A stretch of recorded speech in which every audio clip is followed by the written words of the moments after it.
मुबारक हो, हमीर पैलेस मुबारक हो। Thank you. Prabhakar साहब, आज की शानदार पार्टी तो हमीर पैलेस के नाम रही, पर हमें एक और पार्टी का इंतजार है।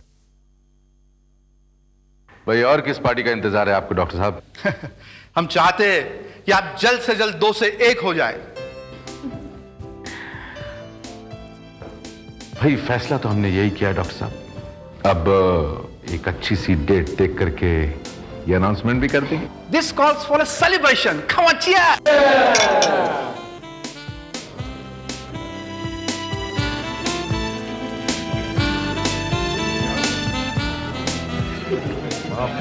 Excuse me sir. हाँ, या टेल मी। सर, मैं इंडियन टाइम से हूँ। सर, आप एक बहुत ही कामयाब इंसान हैं। आप मिट्टी को हाथ लगाते हैं तो वो सोना हो जाती है। कहते हैं कि हर कामयाब इंसान की कामयाबी के पीछे एक औरत होती है। आपके पीछे कौन है सर?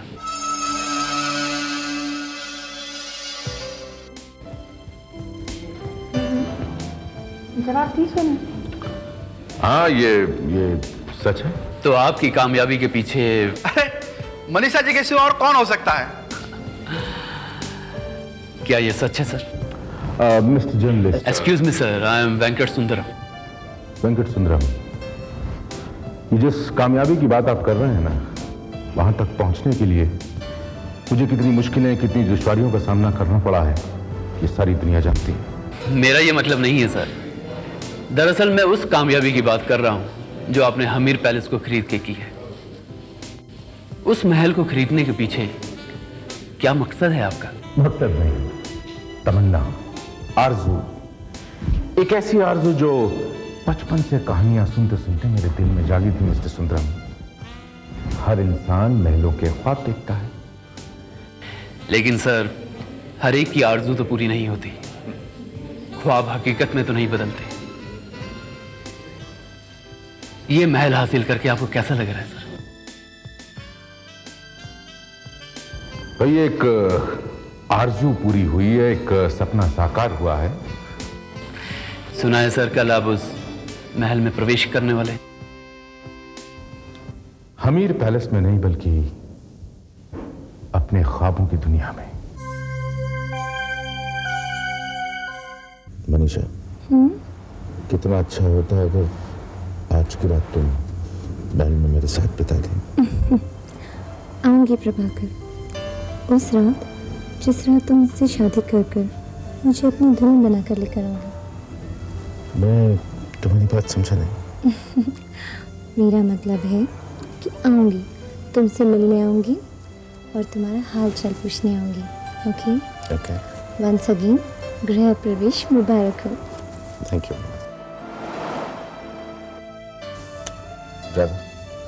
मनीषा जी को उनके घर तक छोड़ दे। चलता हूँ डाले। Take care. बाय। बाय।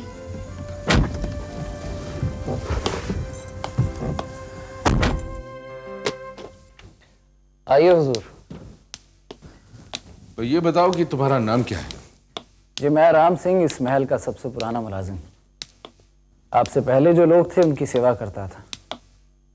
अब आपकी सेवा करने का मौका मिला है, दिलो जान से सेवा करूंगा आपकी। कोई शिकायत का मौका नहीं दूंगा हुजूर आपको। आप तो इस महल में पहले भी आ चुके हैं जब इसका सौदा करने आए थे। हाँ राम सिंह, मुझे याद है। तुम्ही ने तो ये महल मुझे दिखाया था। हुजूर, आपने मुझे याद रखा, जर्रा नवाजी है आपकी। आइए।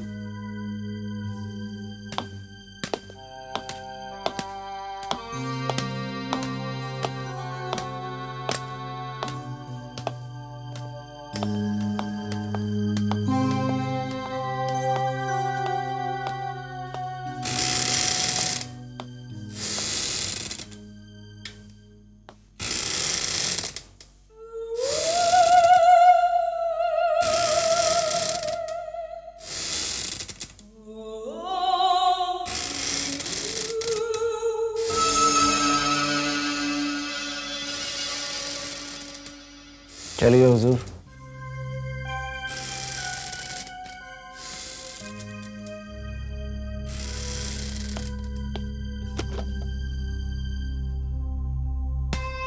आइए हुजूर।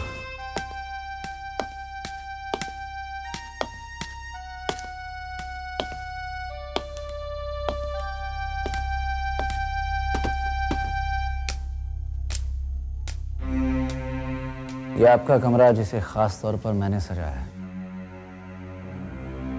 खाना तैयार है, अगर आप कहें तो मैं। जी राम सिंह, मैं कुछ वक्त तरह रहना चाहता हूँ। जैसे आपकी इच्छा।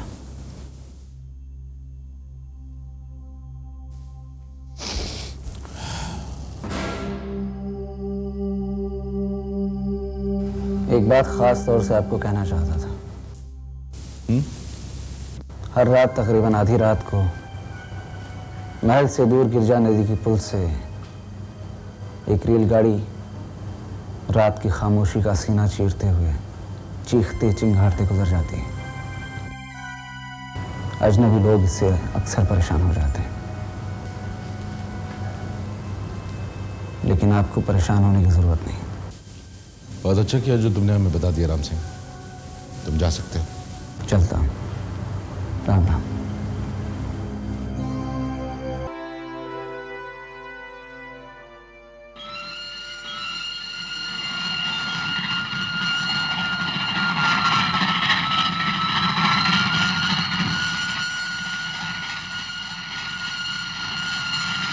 हर रात तकरीबन आधी रात को एक रेलगाड़ी रात की खामोशी का सीना चीरते हुए चीखते चिंगारते गुजर जाती है।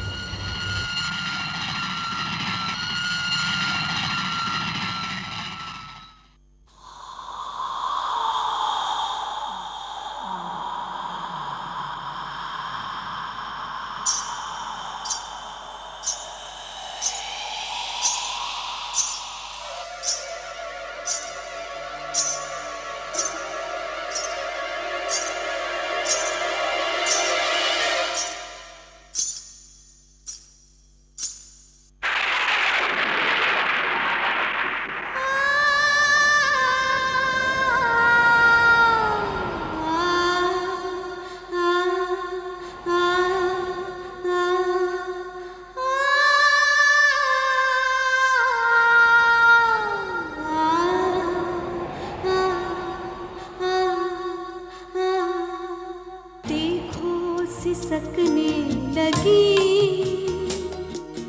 बेचैन तन्हाइयाँ, देखो सिसकने लगी बेचैन तन्हाइयाँ, आजा बुलाए तुझे यादों की तभी चाहते कभी मिटती नहीं, जिस्म मर जाते हैं रूहें मरती नहीं, ढूंढती है ये खोया जहां जहां।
मैं तो ये सोच रही थी प्रभाकर कि तुम हमीर महल जाते ही हम गरीबों को भूल ही जाओगे। तुम और गरीब? हाँ भाई, मैं तो भगवान से प्रार्थना करूंगा कि तुम जैसा गरीब हर हिंदुस्तानी को बना दे। क्यों?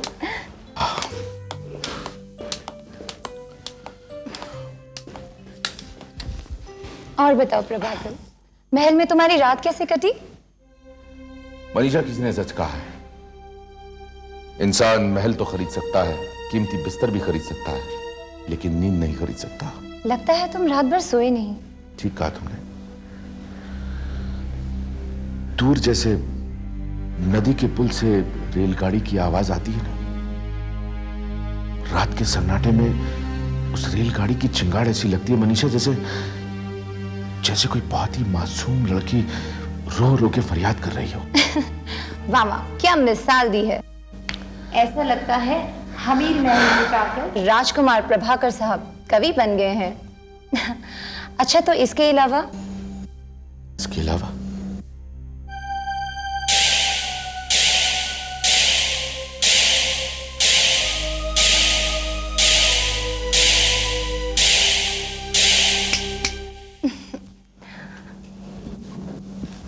कहाँ खो गए तुम?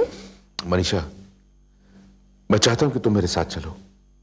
मैं देखना चाहता हूं कि जो कुछ मैंने देखा, जो कुछ मैंने सुना, वो भ्रम है या फिर हकीकत।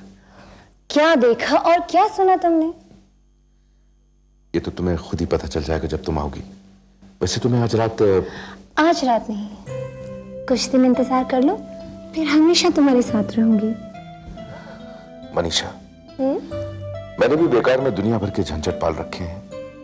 सोचता हूं उसमें से कुछ वक्त निकाल लूं, क्योंकि अगर सब कुछ ऐसे ही चलता रहा ना, तो हम दोनों हमेशा के लिए कुंवारे रह जाएंगे। हाँ प्रभाकर, अब ऐसा भी तो नहीं है कि हम दोनों 18-20 साल के हैं। मैं तो 20 साल का हूं मनीषा, और अगर तुम अपने आप को मेरी नजरों से देखोगी ना, तो तुम भी ऐसा ही महसूस करोगी। प्रभाकर, तुम तो जानते ही हो, आज रात को हमारे क्लब का एक डेलीगेशन दिल्ली जा रहा है और मैं भी जा रही हूँ, और मैं तुम्हारे साथ हमीर महल जरूर रहूंगी और उस रेलगाड़ी की आवाज को भी सुनूंगी जो तुम्हें एक लड़की की फरियाद की तरह लगती है।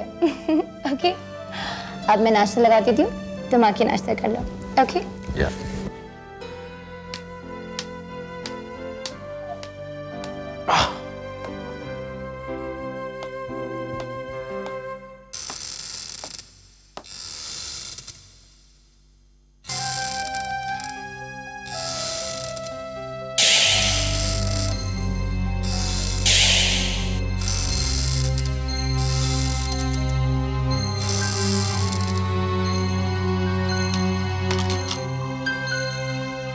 क्या हुआ, रुक क्यों गए?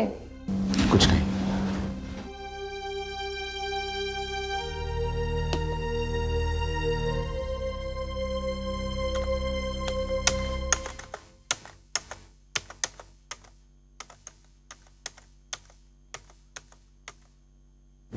अरे आप, गुड मॉर्निंग आत्माराम जी।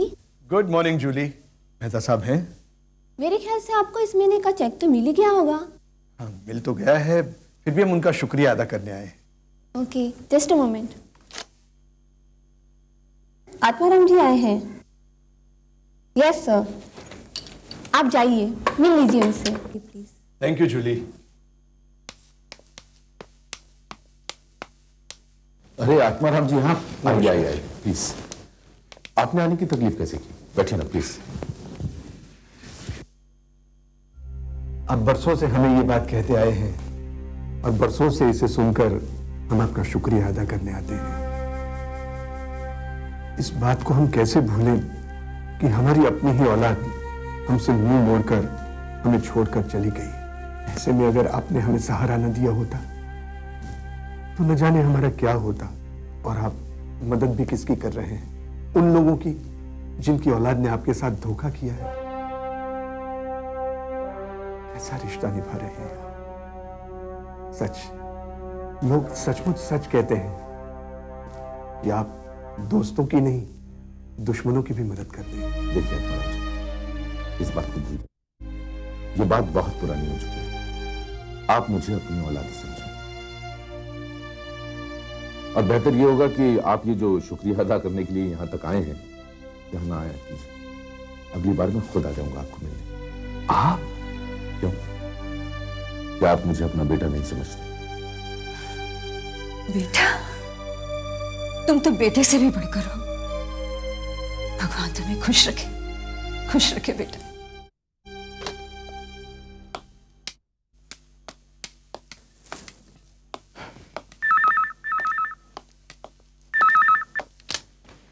Hello. Good evening sir. Sir मैं वेंकट सुंदरम। सर याद है आपको, वो मिला था पार्टी में वेंकट सुंदरम? हाँ याद है। Thank you sir. सर मैं ये जानना चाहता था कि आपका हमीर महल का तजुर्बा कैसा रहा। सर अगर आपके पास थोड़ा सा भी वक्त हो तो मैं आके आपसे मिल सकता हूँ? देखो वेंकट सुंदरम, दिन में तो मैं बहुत बिजी रहता हूँ। फिलहाल अभी मैं फ्री हूँ। अगर तुम आना चाहो तो यू आर मोस्ट वेलकम। या sir, I am absolutely free. I am just coming sir. Thank you very much sir. Okay.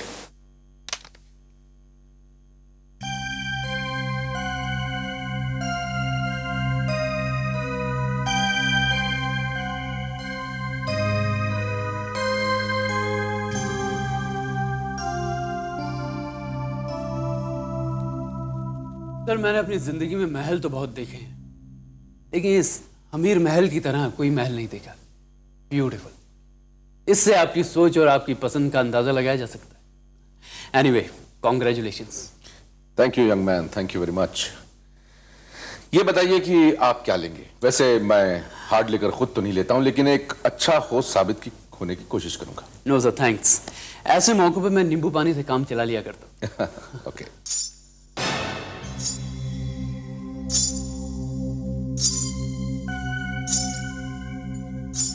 क्या हुआ सर, आप इस तरह चौंकी क्यों? नहीं, दरअसल कुछ नहीं। क्या हुआ प्रभाकर साहब? वेंकट, तुम्हें आवाज सुनाई दे रही है? हाँ? सर, मुझे तो यहाँ पर सिर्फ आपकी आवाज सुनाई दे रही है। नहीं, सुनो गौर से सुनो। अब जरूर तुम्हें सुनाई देगी आवाज। हाँ, सुनो सुनो। एक मिनट सर।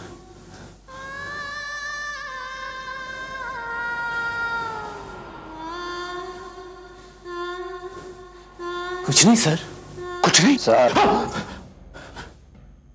खाना लगा दूं साहब? खाना खाना हाँ, खाना खाना लगा दो। प्रभाकर साहब, वैसे आप डिस्टर्ब लग रहे हैं, वरना मैं चाहता था कि आपसे चंद सवालात करूं। और नहीं वेंकट, तुम बिल्कुल ठीक कह रहे हो। मैं बहुत डिस्टर्ब हूँ इस वक्त। तुम्हारे सवालों का जवाब मैं फिर कभी दे दूंगा। ठीक है सर। वैसे यहाँ पर आके जो मैंने देखा वो मेरे लिखने के लिए काफ़ी है। आप आराम कीजिए सर, वैसे भी वक्त काफ़ी हो चुका है। Good night sir. Good night. See you.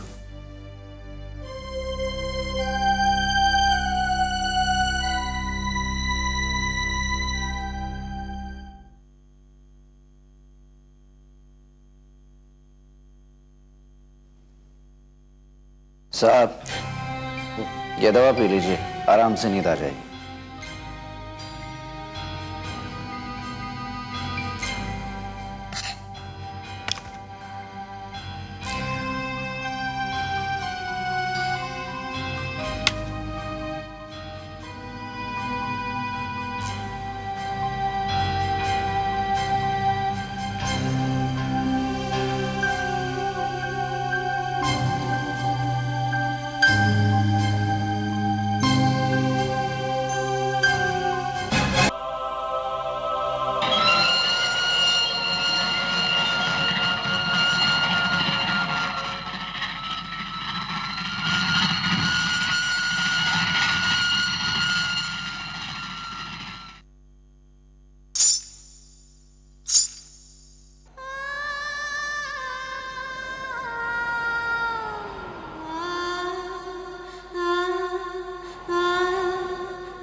चुके फूल खुशबू जवां है, मिट चुके फूल खुशबू जवां है, आग के बिन ये कैसा धुआं है, इसमें क्या राज है कोई जाने नहीं, देख कर सच लगे फिर भी माने नहीं, मन में उलझन है चुप है जुबान जुबान।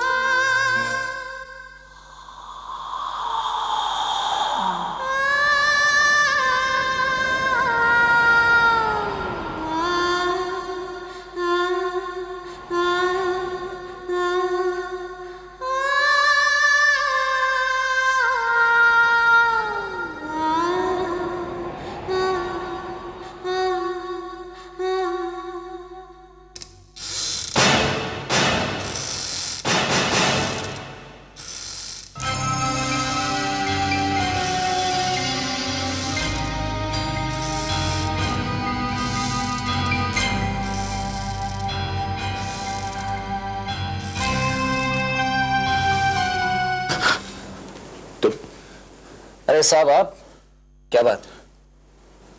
कुछ नहीं राम सिंह, अंदर थोड़ी सी घुटन हो रही थी इसलिए बाहर आ गया। ये बताओ, तुमने यहां किसी को देखा? नहीं साहब,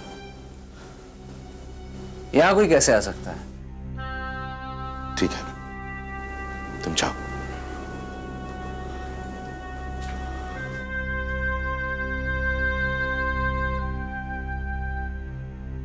देखिए, आपके कुछ टेस्ट करवाने पड़ेंगे, तब तक मैं आपको कुछ दवाइयां लिख कर देता हूं, ठीक है?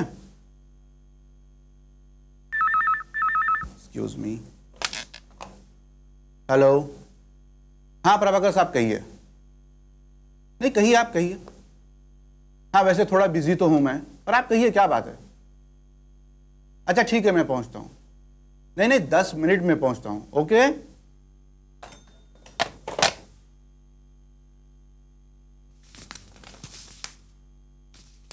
ओके।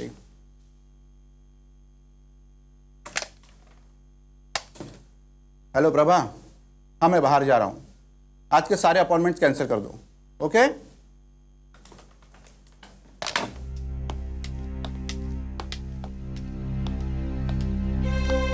क्या हाल है डॉक्टर साहब?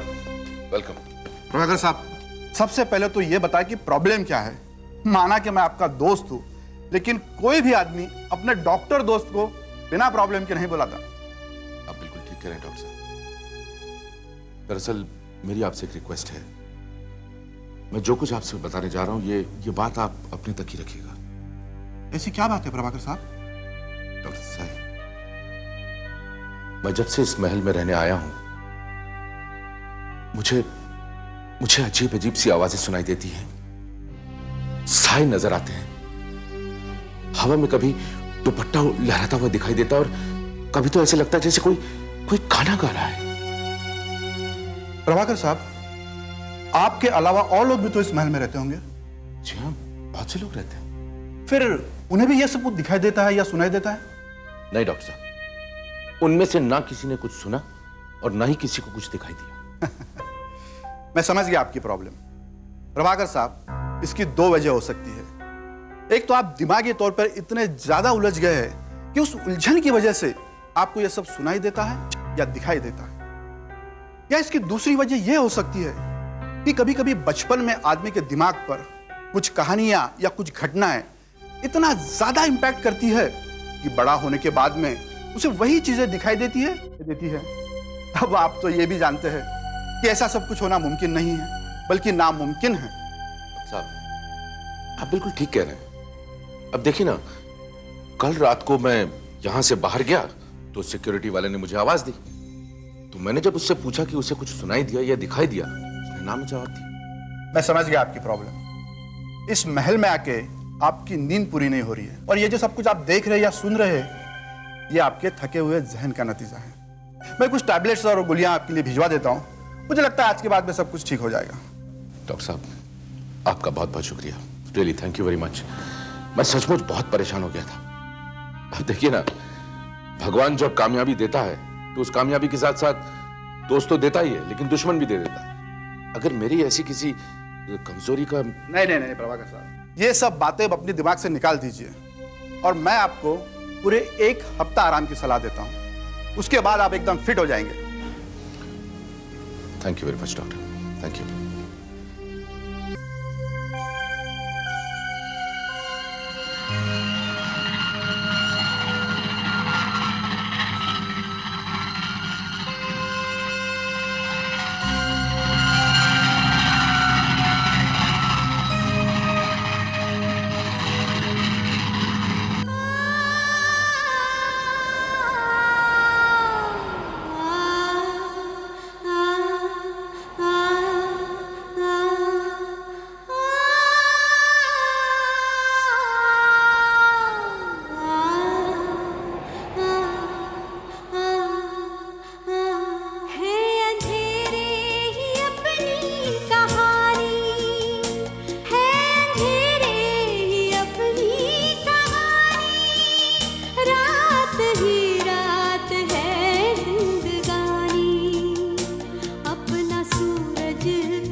आज 17 अक्टूबर है, तेरा जन्मदिन।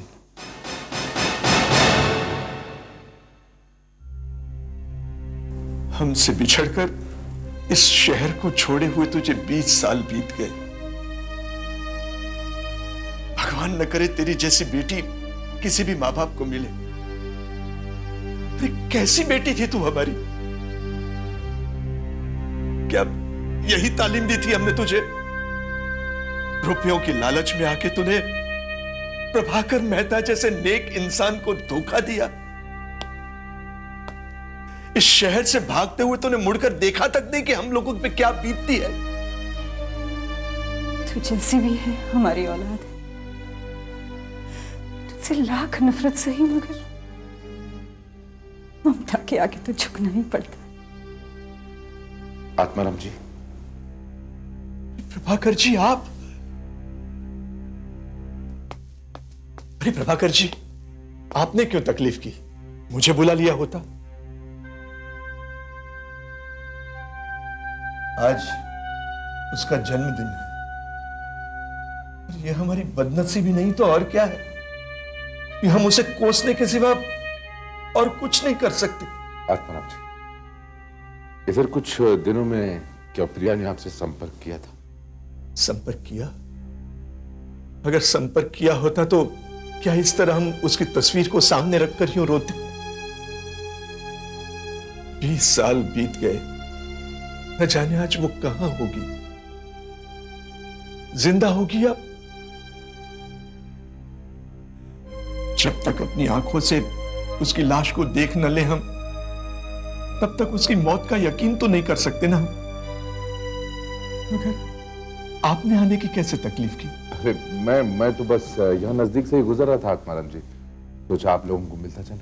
वैसे भी आपके एहसान क्या हम पर कम है कि आपने आने की तकलीफ की। अरे आप अगर ना होते तो हम तो कब के मर चुके होते। नहीं आत्माराम जी, ऐसा ना कहिए। मैं चलता हूँ, और हाँ, बीच बीच में मैं आपसे मिलता रहूंगा। ये बात सच है कि आपकी बेटी प्रिया नहीं है, लेकिन मैं हूं ना, आपका बेटा प्रभाकर। चलता हूं मैं।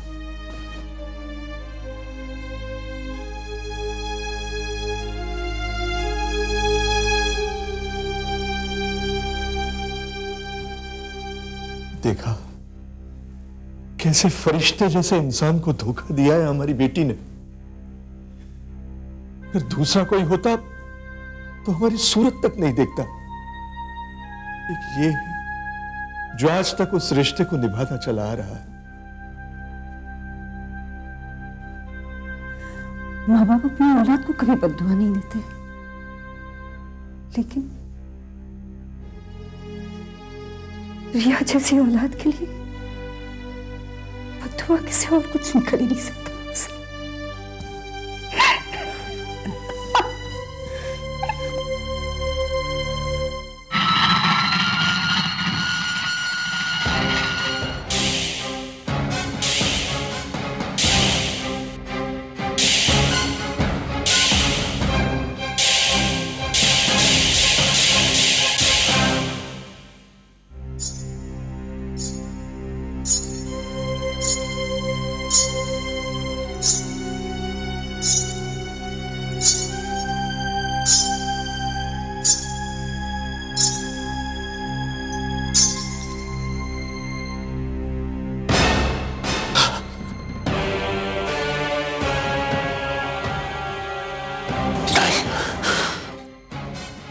ये नहीं हो सकता।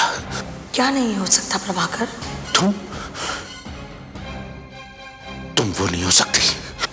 मैं वही हूं, वही प्रिया की आत्मा। इंसान दुनिया में सब कुछ भूल सकता है, लेकिन अपना पहला प्यार कभी नहीं भूल सकता प्रभाकर। तुम अपने पहले प्यार से इनकार तो नहीं कर सकते। रुक जाओ, देखो आगे मत बढ़ना। डर रहे हो? मैंने तुम्हें हमेशा अपना वहम समझा। अभी तुम मुझे अपना वहम ही समझो प्रभाकर। वहम आत्मा का दूसरा नाम है। और आत्मा क्या है? एक हवा। मैं अब जिस्म की कैद से आज़ाद हूँ, मगर तुम अब भी जिस्म के घेरे में कैद।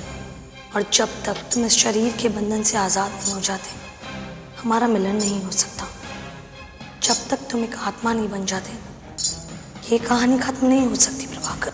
आगे मत बढ़ना, मैं कहता हूँ आगे मत बढ़ना।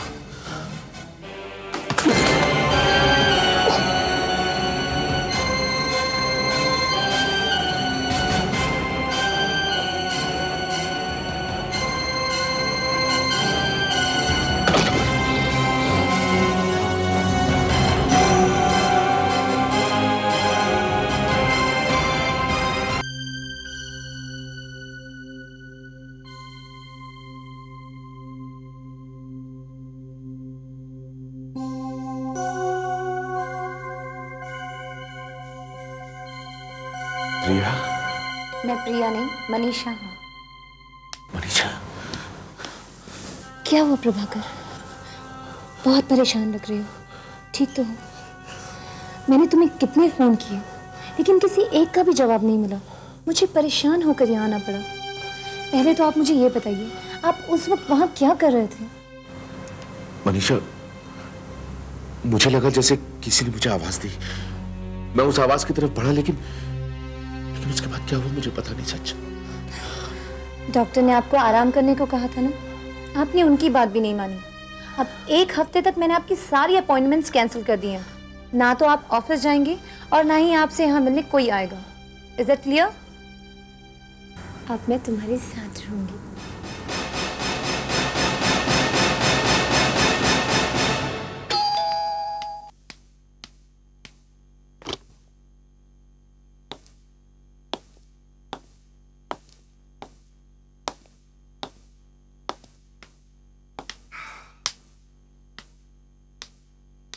क्या बात है, बड़े थके हुए लग रहे हो आप। मेहता साहब की तबीयत खराब हो गई थी। डॉक्टर ने उन्हें आराम करने को कहा है, फिर भी वो नहीं भूले हमें। ये देखो, उन्होंने ये भी कहलवाया है कि उनकी तबीयत ठीक होते ही वो हमें मिलने आएंगे। कितने नेक इंसान हैं।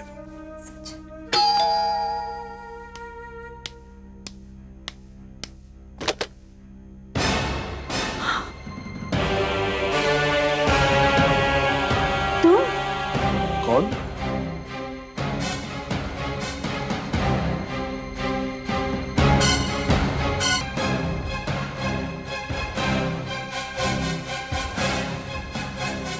क्या आज से 20 साल के बाद तुम्हें अपने माँ बाप की याद आई? ये तेरे पास तो धोखाधड़ी के करोड़ों रुपए थे। क्या हुआ उन रुपयों का? सब खत्म हो गए? क्या पता, इससे भी बड़े बेईमान ने शायद इसके साथ बेईमानी की होगी। बुरे का अंजाम बुरा ही होता है। अब तुम यहां क्यों आई? किस रिश्ते से आई हो? एक बात सुन लो, इस घर के साथ या हमारे साथ अब तुम्हारा कोई रिश्ता नहीं है। चली जाओ यहां से। क्योंकि जो बेईमानी का धब्बा हमारे माथे पर लगाकर गई थी, शर्म के मारे हम आज तक किसी से आंखें नहीं मिला सकते। और जिस बैंक से रुपए लेके तुम भागी थी ना, उस बैंक में गरीबों के पैसे थे। उनकी खून पसीने की कमाई थी वो। मैं तो हैरान हूं तुम्हें यहां देखकर।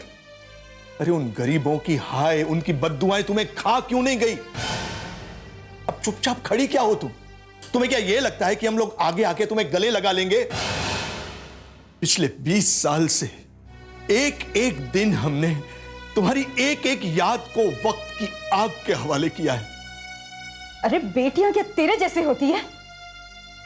बेटियां तो अपने माँ बाप के लिए जान भी दे सकती है।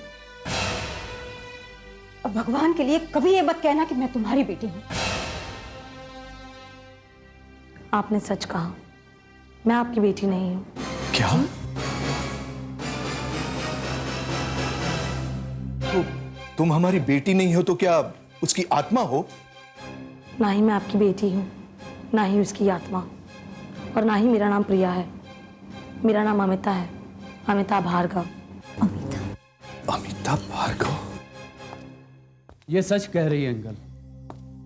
ये है अमिता भार्गव और मैं हूं सुधीर श्रीवास्तव, इसका मंगेतर। मुझे गौर से देखिए, आज से 20 साल पहले जब आपकी बेटी आपको छोड़कर गई थी, उसकी उम्र क्या थी? और अगर आज वो यहाँ मेरी जगह होती तो उसकी उम्र क्या होनी चाहिए? तुम ठीक कह रही हो बेटी। आज अगर जो वो होती तो 45 की होती। हमें माफ करना बेटी। हमारी बेटी के लिए हमारे दिल में छिपी नफरत और गुस्से ने हमें तुम्हें यह सब कुछ कहने के लिए मजबूर कर दिया। नहीं, आप अपनी बेटी से इतनी नफरत मत कीजिए, क्योंकि शायद आप नहीं जानती कि सच्चाई क्या है और आपकी बेटी किस हाल में है। बताओ बेटी, किस हाल में है वो? मैं तो सिर्फ अंदाजा लगा सकती हूँ कि वो किस हाल में है। फिर भी हम जानना चाहेंगे तुम कौन हो, कहां से आई हो और इन सभी बातों से तुम्हारा क्या रिश्ता है? मैं बताती हूँ। दरअसल मैं इस शहर से नहीं हूँ, मैं दिल्ली से हूँ। मैंने बीकॉम किया है।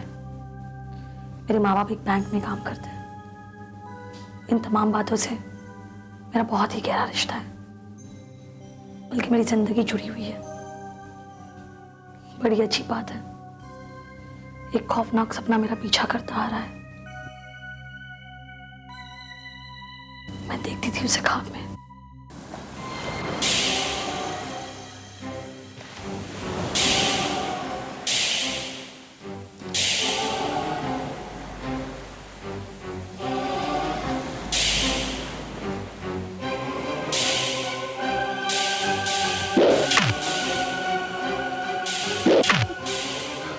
मत मारो मुझे, मत मारो मुझे, मत मारो, मत मारो मुझे, मत मारो, मत मारो मुझे, मत मारो।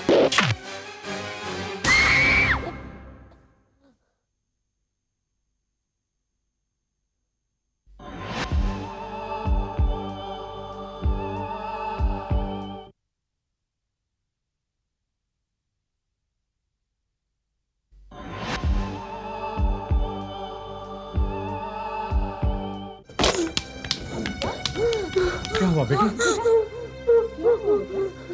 तुमने फिर वही सपना देखा? ओह गॉड। सूर्य जी, पहले तो ये सपना साल में 1 या 2 बार ही आया करता था। फिर जैसे जैसे बड़ी होने लगी महीने में आता है, और अब जब से 20 साल हुए तो हर हफ्ते आता है। इस सपने ने तो चिंता में डाल दिया है। देखिए ना, इसकी सेहत पर भी कैसा असर पड़ने लगा है इसका। पार्वती, मैं कल ही प्रोफेसर सिन्हा की अपॉइंटमेंट लेता हूँ। वो शहर के सबसे अच्छे और नामी साइकियाट्रिस्ट हैं। वाकई ये हैरान करने वाली बात है कि कोई भी सपना, चाहे वो अच्छा हो या बुरा हो, उसकी म्याद इतनी लंबी नहीं हो सकती। कहीं तुम्हारे साथ कोई ऐसा हादसा तो नहीं हुआ बचपन में जिसकी वजह से तुम्हारे दिमाग में उसकी चोट की वजह से कोई असर हो गया? नहीं अंकल, ऐसा तो कुछ भी नहीं है। अमिता, तुम एक बार सोचो, कोई ऐसा हादसा जिसमें किसी ने तुम्हें जान से मारने की धमकी दी हो, या कोई ऐसा नज़ारा जिसमें किसी ने किसी लड़की को मार मार कर लहूलुहान कर दिया हो, जिसे देखकर तुम बुरी तरह से डर गई हो और जिसका असर तुम्हारे जहन पर हो? नहीं अंकल, ऐसा भी कुछ नहीं हुआ। मगर जब भी वो हादसा मेरे ख्वाब में आता है तो सबसे पहले मुझे एक लाइट हाउस, समंदर की लहरें, ये सारी चीजें दिखाई देती है। और आजकल तो ये ख्वाब मुझे सच्चाई लगने लगा है। कभी कभी मुझे ऐसा लगता है जैसे मैं नहीं, कोई और हूं। जब मम्मी अमिता अमिता करके पुकारती है तो ऐसा लगता है वो मुझे नहीं, किसी और को पुकार रही है। मगर ये सारी चीजें कुछ देर के बाद नॉर्मल हो जाती है। ख्वाब में जो तुम्हें जगह दिखती है, उस जगह पहले भी गई हो? नहीं, वो जगह बिल्कुल अनजान है मेरे लिए, बिल्कुल। जाना तो बहुत दूर की बात है, मैंने वो जगह कभी तस्वीरों में भी नहीं देखी। अंकल, वो ख्वाब तो आँख खुलने के साथ ही खत्म हो जाता है, लेकिन वो जगह मुझे हॉन्ट करती है। देखो अमिता, ये सब तो ठीक हो जाएगा। इंसान का दिमाग कहने को तो एक छोटे से सर के अंदर है, मगर इस दिमाग में छोटे छोटे लाखों खाने बने हुए हैं और हर खाने में कुछ ना कुछ रखा हुआ है। कभी कोई खाना ज्यादा एक्टिव हो जाता है तो वो ख्वाब की शक्ल में इंसान को दिखने लगता है। अमिता, आज मैं तुम्हें 2 बड़े अहम मशवरे देता हूं। एक तो ये कि आज के बाद तुम कोई भी ऐसी किताब नहीं पढ़ोगी जिसमें किसी कत्ल या किसी ऐसी चीज के बारे में हो जो इंसानी पहुंच से बाहर है। और दूसरा ये, तुम्हारे जहन में जो वो हादसे की जगह उभर कर आती है ना, आज के बाद तुम उस जगह को तलाश करोगी, क्योंकि मुझे पूरा यकीन है कि इंसान चाहे ख्वाब कितने ही बेतुके क्यों ना देखे, लेकिन उसमें दिखने वाली वो लोकेशन, वो जगह उसकी जानी पहचानी तो होती है। शायद तुम्हें भी कोई ऐसी तस्वीर या कोई पेंटिंग नजर आ जाए जिसका संबंध तुम्हारे ख्वाबों से हो, तो तुम मुझे जरूर बताना। Yes uncle, thank you.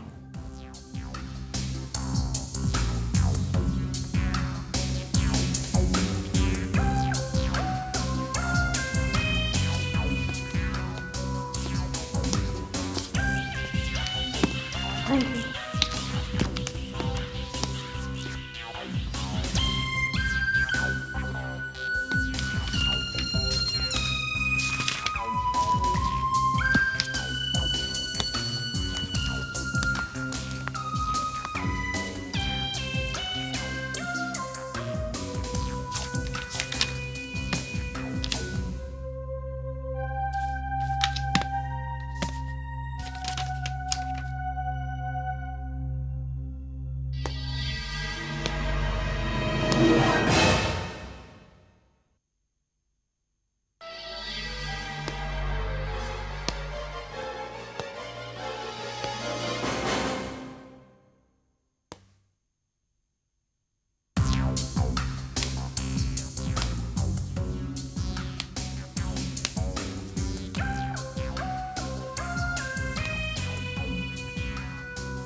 God, तुम हंस रहे हो?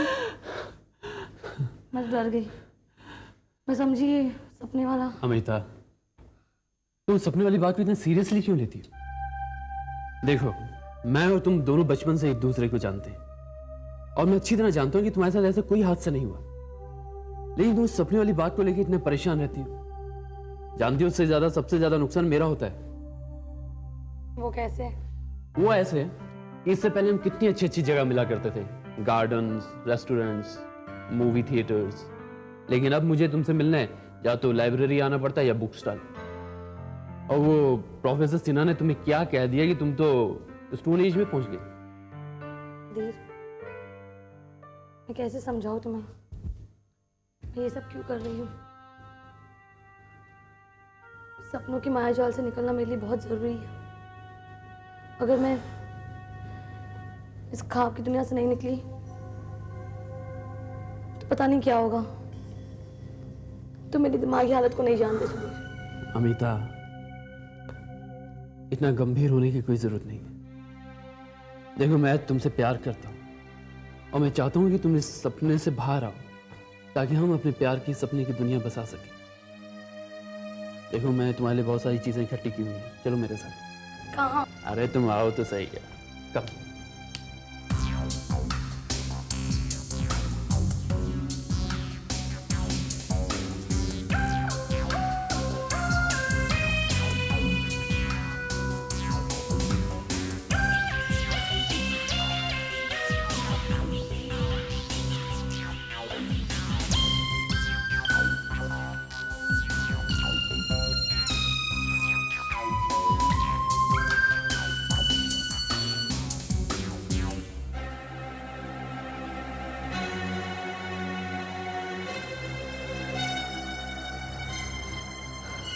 क्या हुआ अमिता? सुधीर, ये वही जगह है, बिल्कुल वही। तो तुम ये प्रोफेसर सिन्हा को दिखा दो, तुम्हारी प्रॉब्लम सॉल्व हो जाएगी। सुधीर, मैं यहाँ कभी नहीं गई हूँ, कभी नहीं। मगर अगर ये नज़ारा सच है तो वो ख्वाब मैं जो देखती हूँ वो एक हादसा नहीं, वो एक हकीकत है। अब हम प्रोफेसर सिन्हा के पास नहीं जाएंगे।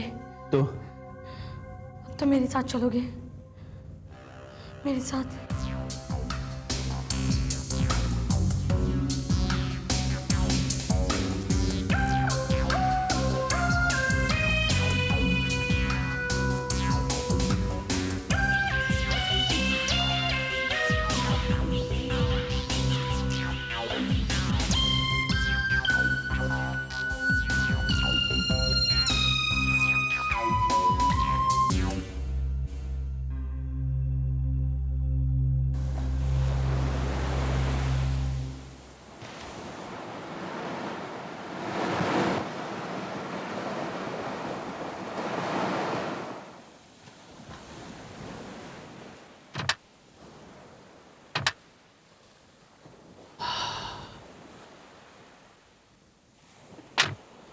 अमिता, ये यहाँ का सबसे मशहूर बीच है।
बैंक में इतना बड़ा घोटाला, 50 करोड़ का स्कैम, और ये सब तुमने किया है?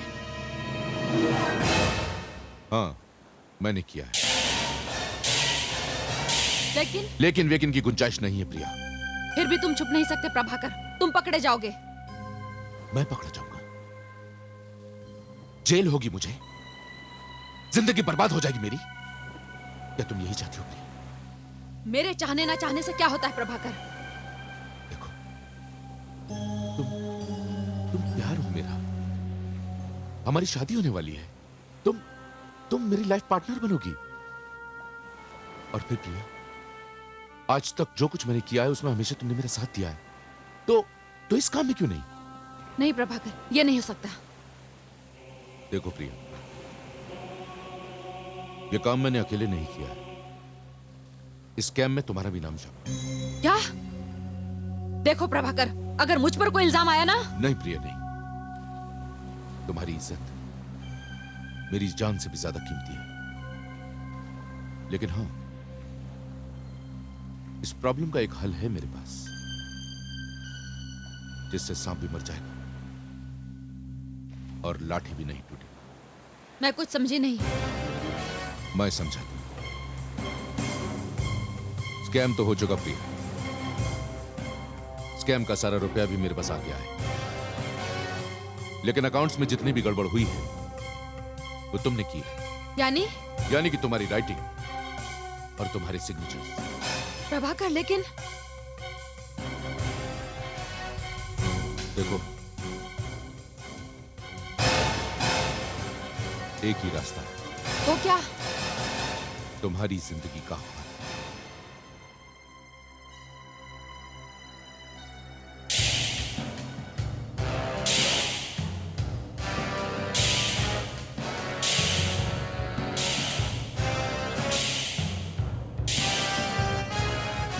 नहीं प्रभाकर, तुम ऐसा नहीं कर सकते।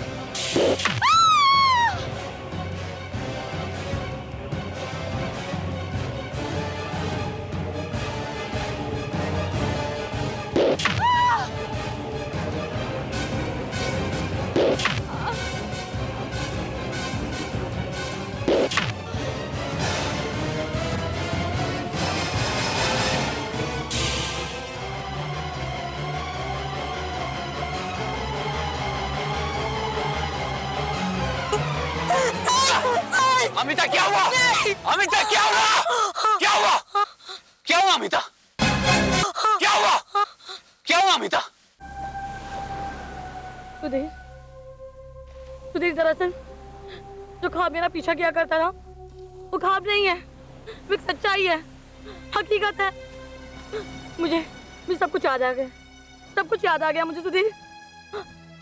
दरअसल मैं सपने में अपना ही लहूलुहान चेहरा देखा करती थी सुधीर, और यही वो जगह है जहाँ उसने मुझे मारा था। मुझे मेरे कातिल का चेहरा साफ दिखाई दिया। मुझे सब कुछ याद आ रहा है, सब कुछ। मेरा घर, मेरे माँ बाप और वो बैंक जिसमें 50 करोड़ का स्कैम हुआ था, और जिसने वो स्कैम किया था उसने मेरी जान ली थी। ये बात 20 साल पुरानी है, पिछले जन्म की। पिछला जन्म? हाँ सुधीर, मेरे पिछले जन्म की बात है ये। अमिता, अगर ये बात सच है तो तुम्हें अपना चेहरा छुपा के रखना चाहिए।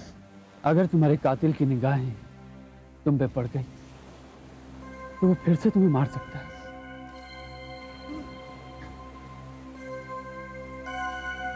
तुम चलो मेरे साथ। कहाँ? तुम चलो तो सही।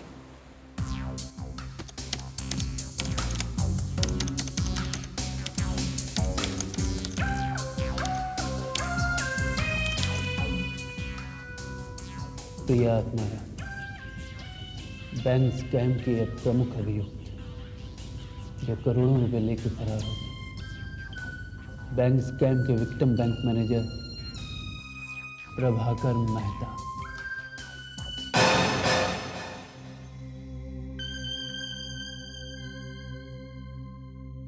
वो प्रभाकर मेहता जो इस शहर का सबसे बड़ा बिजनेसमैन और आप लोगों की नजरों में जो भगवान है, उसी ने बैंक लूटा, उसी ने प्रिया की हत्या की। वो इंसान नहीं, दरिंदा है, राक्षस है।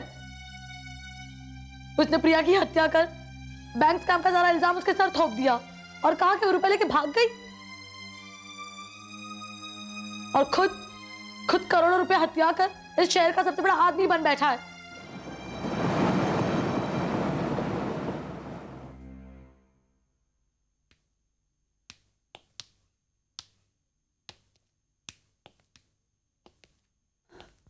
मुझे देख के यकीन ही नहीं हो रहा है कि हमारी बेटी मर चुकी है, मगर ये सच है। और जिसे हम भगवान समझते रहे वो एक शैतान है, उसने तो हमारी बेटी छीन ली, लेकिन भगवान ने हमें फिर से एक बेटी दे दी।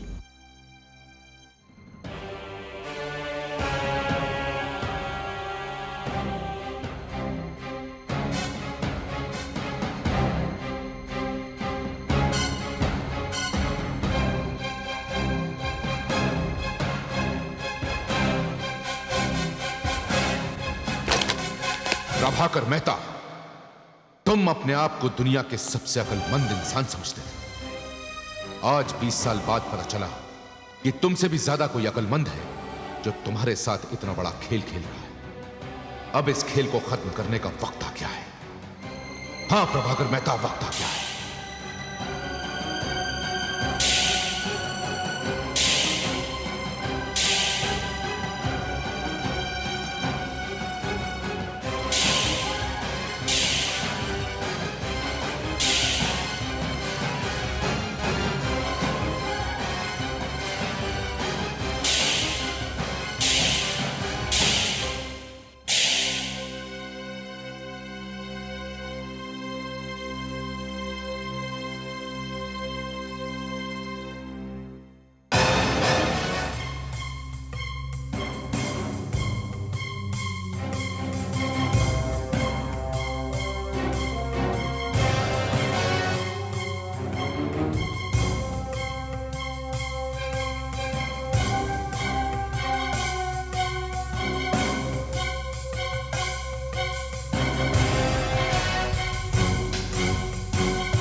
सुधीर, मेरी सारी उलझन तो खत्म हो गई।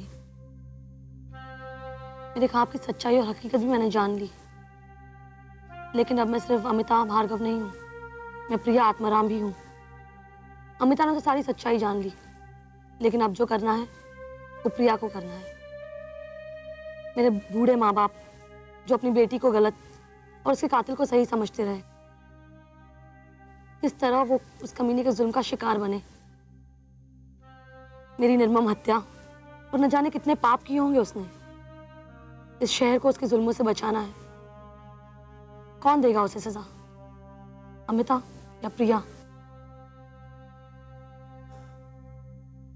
उसे तो सजा प्रिया ही देगी। तो आज की रात फैसले की रात होगी।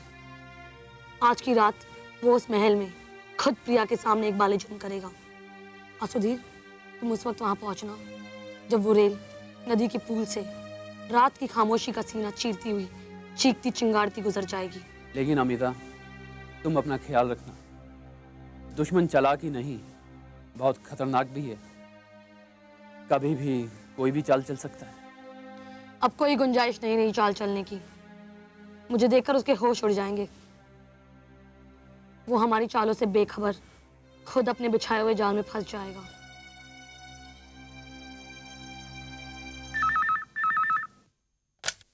हेलो। हाँ मनीषा, बोलो।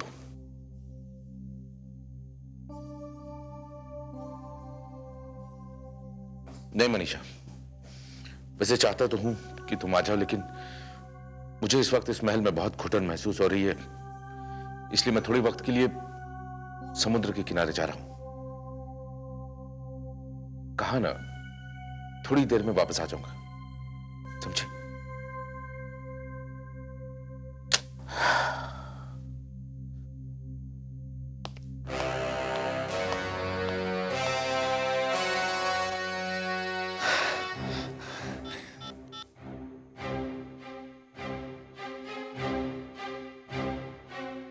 Pick up the phone.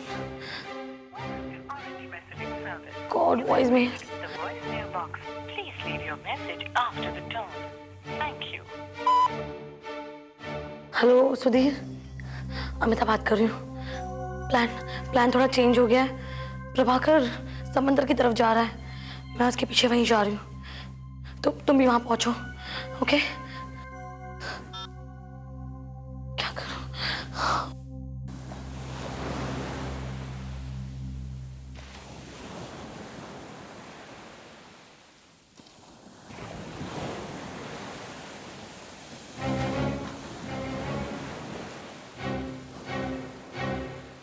आज से 20 साल पहले इसी जगह मैंने तुम्हारी कहानी खत्म की थी प्रिया। और कुदरत मुझ पर इतनी मेहरबान है कि आज 20 साल बाद बाजी मेरे ही हाथ में है।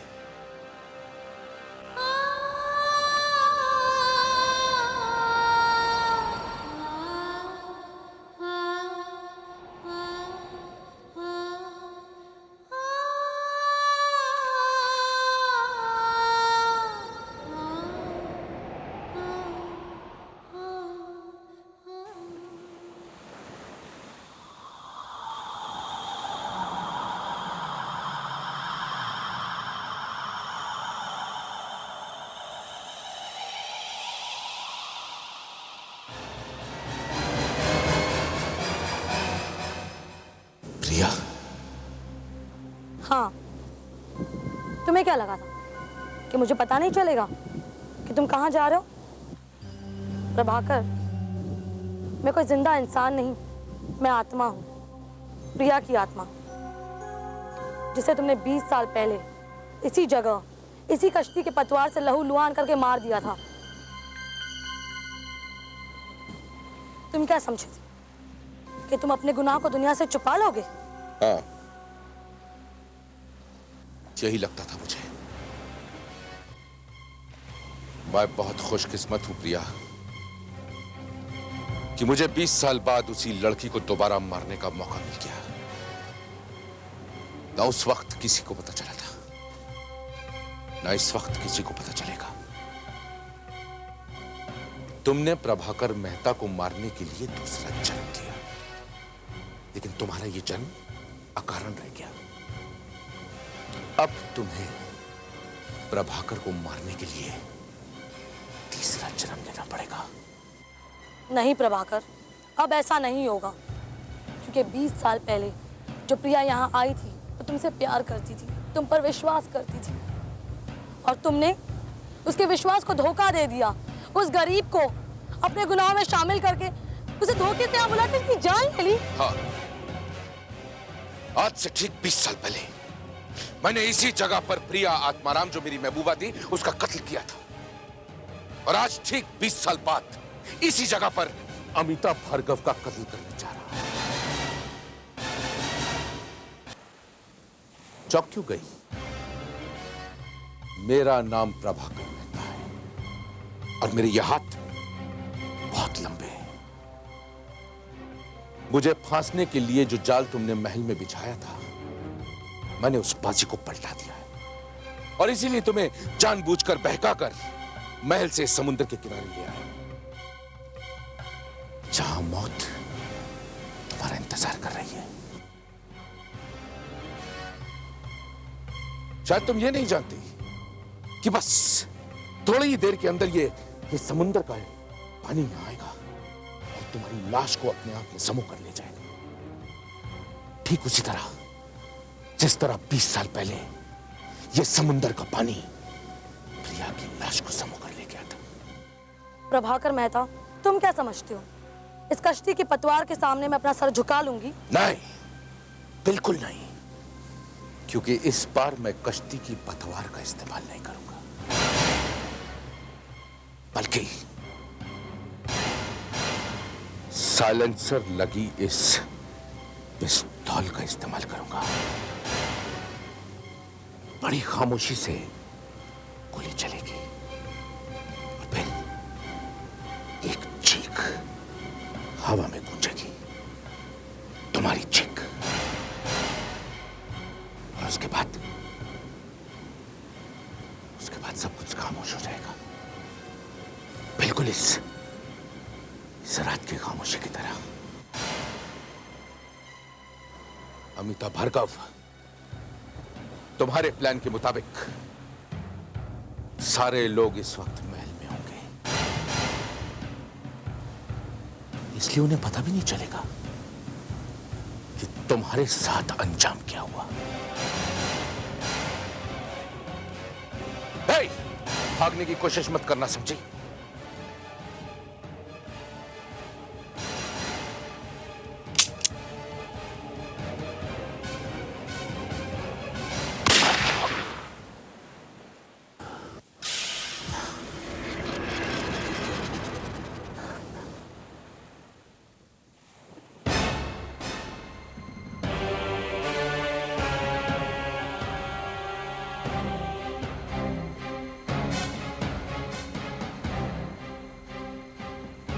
प्रभाकर मेहता, मुझे पहचाना?